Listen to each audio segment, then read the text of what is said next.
to Joe Goes Everywhere, a Big Blend radio food, wine, and travel podcast featuring award-winning photographer and travel writer Joe Clark. Let's find out where she's taking us today. So everybody, it is time to go somewhere else with Joe Clark, travel writer Joe Clark and photographer. You know, she does go everywhere. And today she's taking us to New Smyrna Beach in Florida. And you know what? I'm really glad she is. She's got a great article up on her website, recipiestravelculture.com, that outlines her experiences, but also gives you 3 days of an itinerary just to give you an idea of how you can pace things. And I have to tell you, man, she was busy. She had a good time. She ate well. She got into nature. She saw dolphins. She saw arts, history. I don't know if she went surfing, but you could. Did you go surfing, Joe? I didn't go surfing, but I saw people surfing. Okay. But they have a surfing museum, which is super cool. Saw that.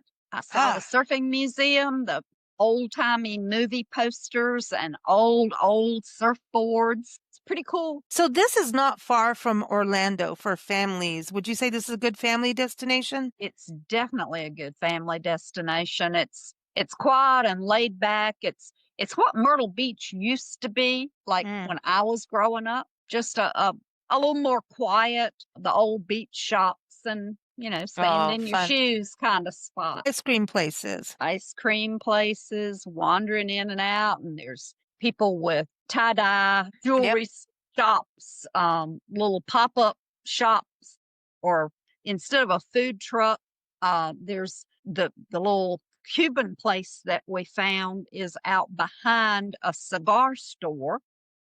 And that makes sense.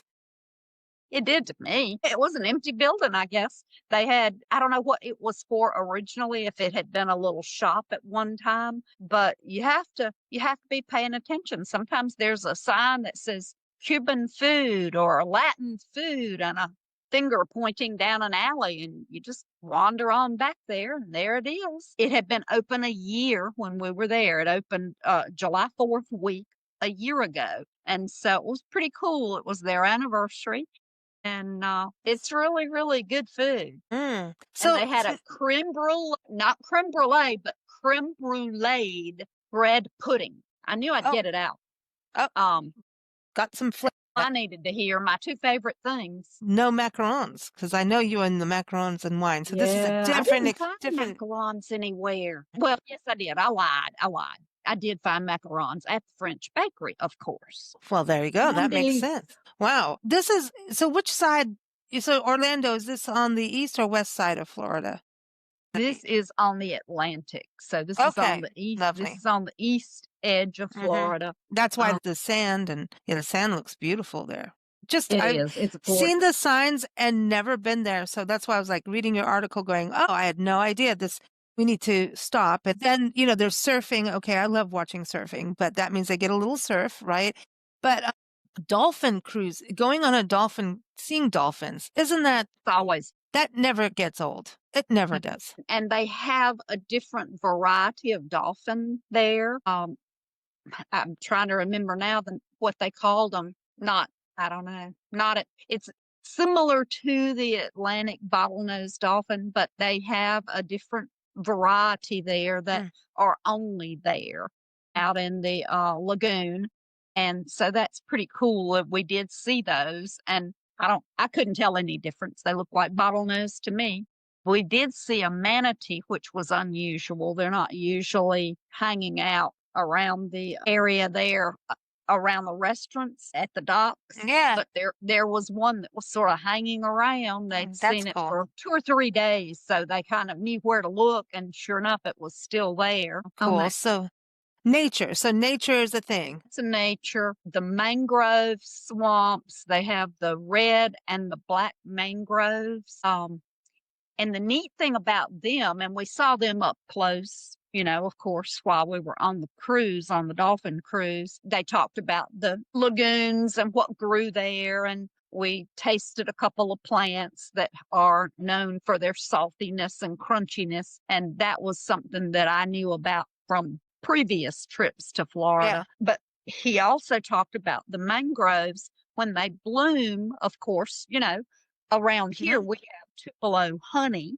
and Oh, yeah. Oh. wild clover honey, that kind of thing, because the bees Oh. are gathering nectar from whatever's there, whatever blooms in that area. So down there, a friend of his he went and found the hives and gathered the honey where the bees had been gathering from the black and red mangrove blooms. Oh, wow. And the honey is salty. So it was so neat. The honey, Mm. I came home with a jar of the honey, and so did Audrey. And by the time we left to go to Oregon, like 3 weeks later, she'd already eaten half her jar. I haven't opened mine yet because I'm afraid I'll do the same thing.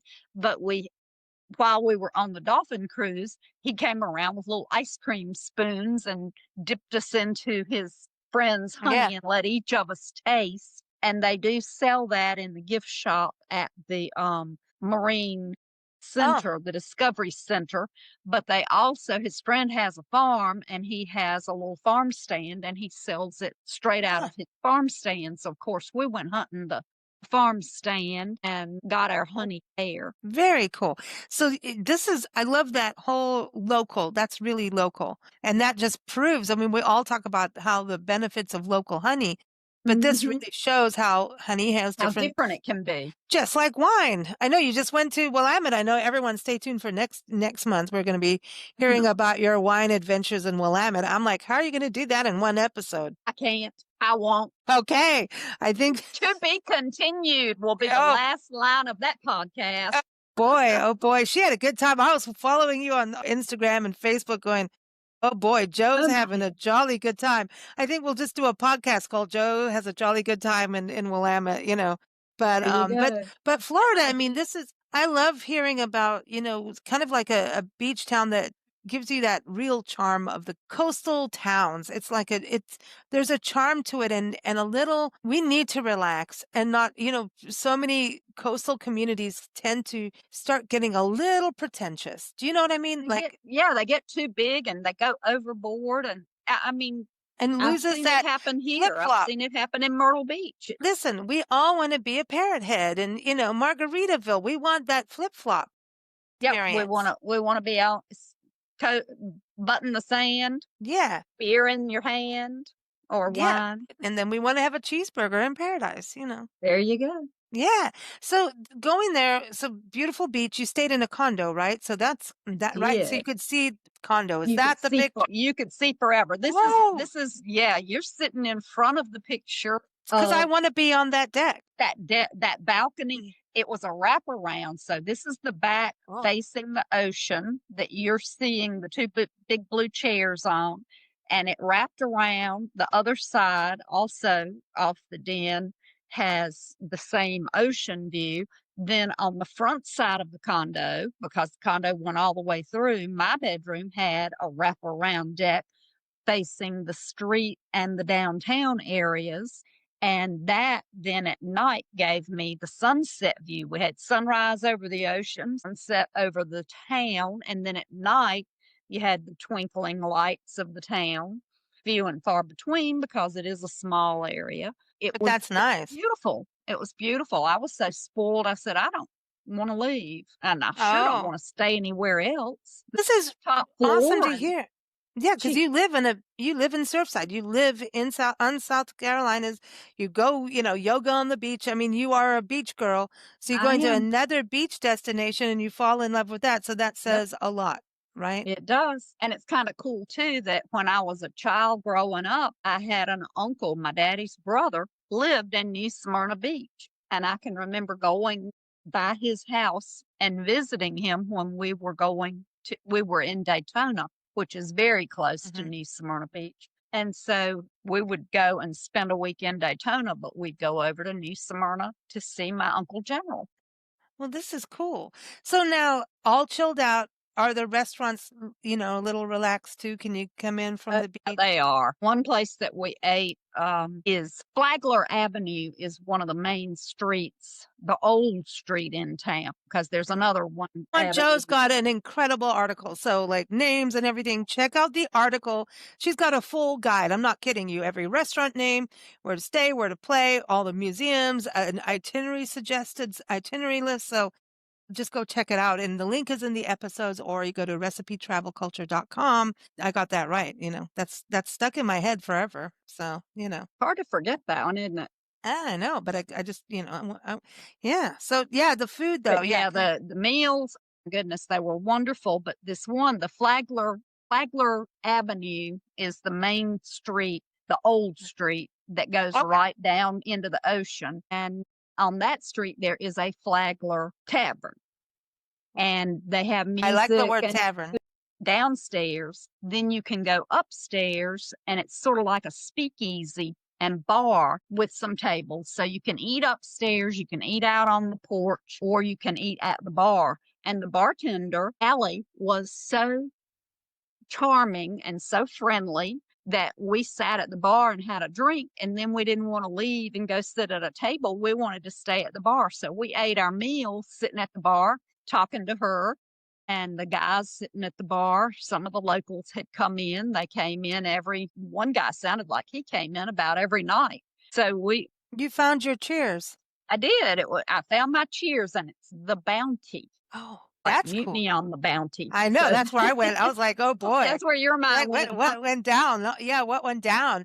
But going into those old bars, Nancy and I did one in Kansas City, and we went before they were actually kind of open to do an interview. Kelly's Westport Inn. And speaking of cheers, George Wendt used to go there. Norm used to go there. That's where he's from, and he would Cool. go in to his cheers. And it's like you never know what you're talking about. The Bounty going in. I love it when locals come in. You're hearing like you are part of their life at that moment, that temporary, community that happens. And they like to see who's coming into town. And so Nancy and I we're bar flies too. We like to sit at the bar and get the scoop. You either go to the bar or the church. That's where you're going to get everything. That's it. That's where you get all the gossip, all the good tips. Yeah. No, they don't do bushwhackers out that way. That's mostly on the other side of it, like Alabama side, right? So none of that. So no fancy cocktails? She did. She made Oh, some okay. really fancy cocktails. Allie, once she kind of got a feel for what you liked after you had a drink and talked about, what your tastes run to, then she was off in her own little world, shaking up new drinks, and they were creative. I like pretty drinks. If I'm going to have a drink instead of a glass of wine, I want a pretty drink. She Especially at the made beach. beautiful little drinks. Right. When you're at the beach, you want something. I want pineapple right now. I want a pineapple drink suddenly. She could whip something Pineapple up for you. and rum. Ooh. Remember that drink I had in Pennsylvania, that smoked pineapple margarita? Oh. That was good. Yeah, we got to go have cocktails with you and wine cocktails. We got to have, that will be a whole podcast we probably can't air. We could meet back down in New Smyrna. Okay. Because I would drive back down there to go to the Bounty and to go to Sugar Works. There's a distillery in town.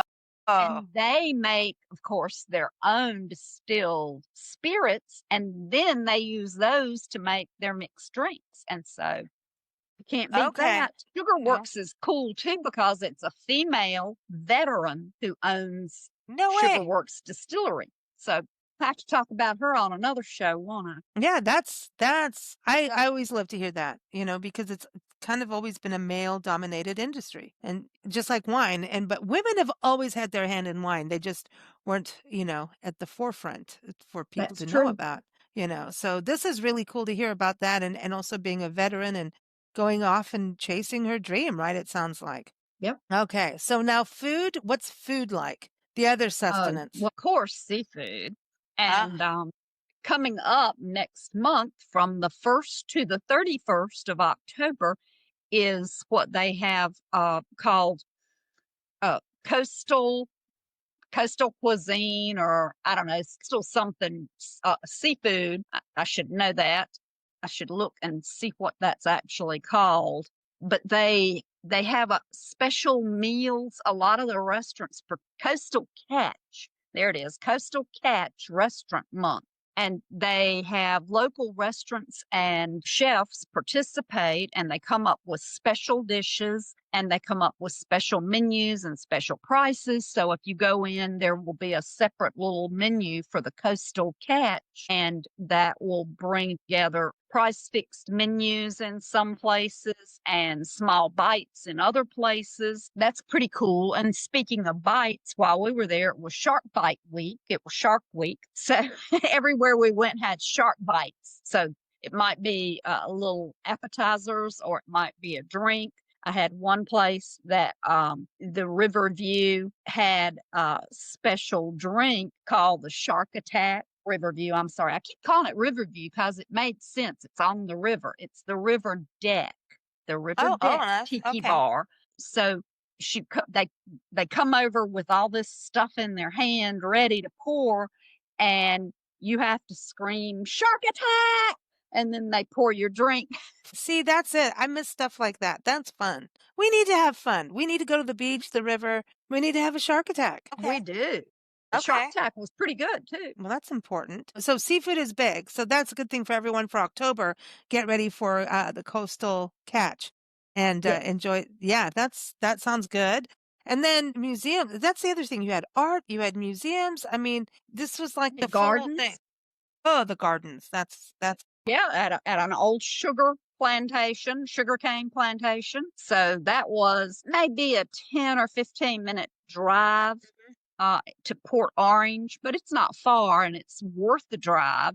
It's a beautiful place, and it's kind of surprising because you're walking through this garden and you see all the old equipment from when it was a sugar cane plantation when they crushed. Oh, that's cool. Cane, and they have the like where the mule would have turned and turned that gear that then grinds the sugar cane. Then they had the more mechanized steam controlled equipment, so they have that on display. And then you walk through gardens and they have like separate areas with different kinds of plants. And then all of a sudden you see these great big concrete dinosaurs and you're like, wait, what does that have to do with a sugar plantation? Well, in one of its life forms, this plantation was owned back in the 50s and 60s by a guy that decided, well, I think he bought it maybe in the 40s, and his vision was that it would be a garden, a public garden. And he discovered that people really didn't go to gardens then, so it didn't attract enough visitors. So he got the idea that he should have animals, and he had can't remember if it was a chimpanzee or a gorilla, but he had some kind of monkey form, a real one, and he had a train that took people through the little area on its tour to see this monkey. And the monkey was Bongo, and so it was called Bongo Land. And he didn't have enough animals and birds, so he had a friend that built some concrete dinosaurs. It was only open about 2.5 years, but the dinosaurs survived. I don't know what happened to Bongo, but I do know the dinosaurs are alive and well. They're still there. What an experience. So it's kind of strange. Come around a corner and you're like, that's a dinosaur. What a trip. But that's cool. It is. You wouldn't expect that at a plantation either. No. And that was back in, like I said, 52, and I think it closed in 54 or 55. And so then in the mid 60s, I guess he died, and the property was bequeathed to Volusia County. Okay. And so the garden club, Botanical Gardens, was formed, and they leased the land in 1988. And so ever since then, it has a new lease on life, and it is the Dunlop Sugar Mill Gardens. Wow. And now talking about walking around and everything. I know you've got the just talking about nature, right? So you've got the gardens and all of that, but then you also went to the Indian River Lagoon Park. And so I did not know this is the most biologically diverse estuary in the country. That's amazing. Yeah. So, that's my place. I want to go there. That's my immediate go-to. You definitely want to go there. And you also want to go to the Smyrna Dunes. They're about 6 miles apart in opposite directions from, like, if you're here at the condo in the corner of Smyrna Beach, You go about 3 miles in either direction and you get to one of these two parks. And they're just amazing. The Indian River Lagoon Park has some paved trail and some dirt paths, and it all kind of leads down to a floating fishing pier, and it has great bird watching. Then the other one, Smyrna Dunes Park, has a sand trail, and it has a raised boardwalk that loops around about a 2-mile loop. And there is also a observation tower at the middle point of one of them. So as you get about halfway to the beach, because you're inland a little bit and you're walking about a mile down to the beach, then you've got this raised observation tower, which is where, when you look at my pictures, you'll see one that shows the Ponce de Leon lighthouse. Oh, wow, cool. Yeah, yeah. Ponce Inlet. That was taken from this observation tower. Cool. You can actually see the lighthouse in another area. I love lighthouses. I do Oh, too. I do too. it's a thing. And I It's did a go to the lighthouse, of course, so I've got Yeah. close-ups of that too. You went to the museum as well, the local museum, and Couple of that to me is so good to go to really get the lay of the land. Yeah, yeah. You learn more about who settled the area and, Mhm. how it came to be. There's the one downtown was more of the history of the settlers, the early settlers in the Mhm. 1600s, the Spanish, the different ones that came in. 1768 settled Smyrna. So when you see that spelled wrong in my article, it's not spelled wrong and it's not a typo. That was where they came from. And so this was New Smyrna. And Are that you sure it's not a typo? not a typo. Just messing with But that's pretty cool. And then Mhm. there is an old Catholic church from the 1890s that's been restored, and it is the Black Heritage Museum. So it Mhm. has the stories of the African American life in the area. They have artifacts. They have um, a big exhibit of inventions that were probably the majority were not credited, at least not at the time. They Mhm. were not credited to the proper inventor. One thing that comes to mind, probably the smallest thing in the museum, is a golf tee. So it was Wow. credited to a Black inventor. And then there's Oh, a big quilt on wow, the that's amazing. yeah. There's a huge quilt on the front wall, and the man, the curator's husband from the museum, was walking us through and giving us the tour, and he was asking me what I knew about the different patches, if I knew what the names were. So I'm naming all patches. I was into quilting. My mother quilted, grandparents, both my grandmothers quilted. So I'm looking at the drunkard's path Oh, and yeah. the churn dash, and I recognized the patterns. And so he was amazed at how many I knew, but I didn't know the story that tied it to slavery. And if you saw that patch, it was saying that this led to a safe house. Yeah, I'm so glad you brought this up because I've done numerous shows about quilts, and even a mystery writer that was on our shows for years, she wrote a mystery that was connected to a quilt shop in Allentown. That's what it was. And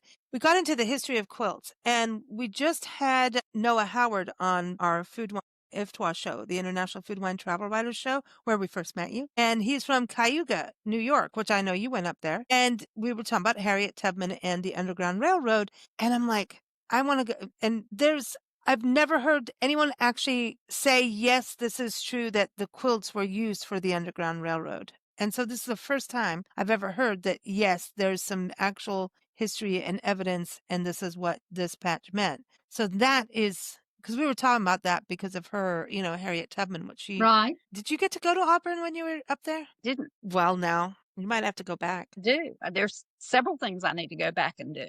Yeah. And, But I did not know. all that wine. Yeah. I only covered one lake Well, of the you must fingers. love it. You need to go. She only did one finger. Yeah, yeah. It's And not that one either. I'm an overachiever. I have to go Yeah. back and do the other four. But I mean, to be able to see a quilt and know it was really part of the Underground Railroad. So the patch design says this is going to lead you to the safe house, the design. So it The wasn't just design the the quilt design told the itself. story. I always thought it was about, oh, they put a quilt out, which meant this was a safe house. If a quilt was on like the front porch or something. Huh. I'm so into this, like this history of quilts. It's terrible. Have you ever seen the quilt collection that Ken Burns has? Oh my gosh, I'm gonna have to send you a link on that now. I drive people nuts with this. I'm weird. So anyway, that is super cool that you got. I didn't know you would find quilt history in Florida. Who knew, right? So and There, surfing all at the same time. Yeah, yeah. So wow. So this is super cool. Now the condos, those were moonlit. I got to go back to your article here, but Moontide. oh, I like that. Moontide. Ooh, were they nice? It sounds like the best They're very location. nice. They have a variety too. I didn't know that going into it. I just had what I had. And now, after I got there, then I found out they have from 1 to 3 bedrooms, maybe 4, but they have a variety. They have 2 Mm. different buildings. So if you only need 1 bedroom or 2 bedrooms, you can Yeah, you rent choose what you one want. that's the right size. It's walking distance to some of the things, and then it's not a very long drive to other things. And parking was pretty easy to do on the street because it's not crowded, but they're right on the beach, and the front building is low. The one that's oceanfront is low, and the pool is on the rooftop. And then the one we were in is right behind it, practically touching. There's a little breezeway between the 2 buildings, but that building came up. So we were up here. So we looked just right over top of the Mhm. pool and the other building to see the ocean. As you can see, there was no Yeah. obstruction to that view, but it had a nice workout room, had a beautiful pool, spectacular views, and each condo is individually owned, so they're all decorated differently according to, Oh, the that's owner's cool. taste. And ours, I don't know if all of them had this, but in ours, in the master bedroom closet, there were beach chairs and coolers and pool toys. So whatever you wanted to play with at the beach was right there. You just used it Nice. and put it back in the closet. So it was pretty cool That's cool for families and people flying in, especially. to not Or have to not. take all that stuff. Yeah, or you're coming with all the kids in the car. You don't have room for everything. So Yeah, that's there's no room left for the floats. yeah, really. So that is super cool. I mean, it just sounds like such a good family destination, It you is, know. and it's such an artistic community too. We haven't talked about the Oh art. yeah. There are galleries everywhere. You can just wander up and down the street and go in and out of these art galleries, jewelry Is galleries. this all kind of off? You said Flagler, and then there's the Canal Street Right. Historic District. That Canal Street Historic District, but they have cute boutiques, they have farmers markets, they have bakeries. In the shopping area too, they have a wine walk once a month, and I got to go back for that. The last Saturday, the Flagler Avenue Wine Walk, they say, has more than 100 wines to choose from. So I'm like, sign hello. me up. Yeah, you're a veteran wine taster. I know, really. I She's can handle professional. that. I can handle that. And then there's a winery nearby. You can go and spend the evening there listening to music and having wine out under the stars or inside the screened in area. So that's really nice that you don't have to sit outside and be eaten alive by mosquitoes, which always happens to me. They have a screened area for the tasting room and where the music is. So that was really neat. Cool. This is like a nice destination. There's the hub. I hadn't talked about that. The You have a hub is, ton. And yeah, it's an art gallery, jewelry gallery. I mean, people have their own areas and they work there. So you've got an artist that might be painting something, and as you're walking through, you can just stop and watch them work for a while and ask questions. And then they have a separate building where they do pottery and ceramics. So if you want to take a class, you can sign up and take a pottery class while you're on vacation. oh, that's cool. Well, yeah, I think, Vacation and learn something. yeah, I love that when you do something like a cooking class, a pottery class, that kind of thing. It's Right? time because when you go back to daily life, everything's crazy, especially if you're parents, you're busy at work, and kids get to have all those extracurricular things, but us adults Parents don't have much sometimes go, fun. "What?" They need the wine class, the wine and painting, or the wine and pottery one. That's the way That's to go. true. That's true. Wine If you involved. compare those. That's the way to do it. But I love that you've got a nice itinerary for everybody with this article. So everyone, again, that is linked in there. And there's, the Feel Good Farms and Winery we were talking about. And also, the Sugar Mill Gardens we just touched on. But there's a lot of different restaurants like the River Deck Tiki Bar. So lots of places to eat brunch, eat dinner, lunch, Oh, all that yeah. good The stuff. brunch, lunch, dinner. Yeah. Outriggers has some great, great food, and you're right on the water. Oh, we like that. The river deck, you're right on the water. River deck's pretty good, pretty well hidden. We knew where it was supposed to be, and we parked on the street thinking, okay, it's right behind the bait shop. It's got to be right here. And we walked in, and the guy at the bait shop brings us back outside and says, see that driveway? You go all the way down that till you get to the edge of the water, and then you turn and go to the left. And you'll see a guy parking cars. And so we drove through basically the boat storage area with the elevators for the boats. So we drove all the way down that, all the way down the edge of the water, and then found the river deck. That's cool. Little hidden. We Where like I that. got a shark Off the bite. Oh, that's it. She got a shark attack. A shark A attack. shark attack. And because sharks are always in the river, but no. I'm just kidding. Well, how much fun. I love that. And I love that we're going to go to the other side of the country, to Willamette next month. Looking forward to hearing the start of your adventures. Yeah, because you had many, just like you had many in New Smyrna. So everyone, the links are in the episode notes. Don't forget, keep up with Joe at recipetravelculture.com. Joe goes everywhere. No, Joe goes everywhere. It's on Instagram. Haveglasswilltravel.com as well, to keep up with all her different stories as well. Thank you so much. It's always fun. Thank you. I don't think we covered everything, to but because there's so much. I know we're heading. You're coming again. my way. We are. When you start going, I think I'll have an extra glass of wine. I don't know why I feel this need for another glass of wine. It's us. So cheers. I got tea. Sorry, but yours looks much more better than tea. But Much more better, huh? I got podcaster juice. That's what I got. And I have You never know what's in the tea. Willamette Valley port. I don't think we've done that yet. You'll have to do it again. You did it All wrong. right. I did it wrong. Yeah, I did it wrong. All right. Well, listen, Joe, we'll Cheers. talk to you next month. Cheers to you. All right. Cheers, Bye. everyone. Happy travels. Thanks for joining us. Keep up with Big Blend Radio's Joe Goes Everywhere podcast on bigblendradio.com. Keep up with Joe's adventures. Go to haveglasswilltravel.com and recipestravelculture.com.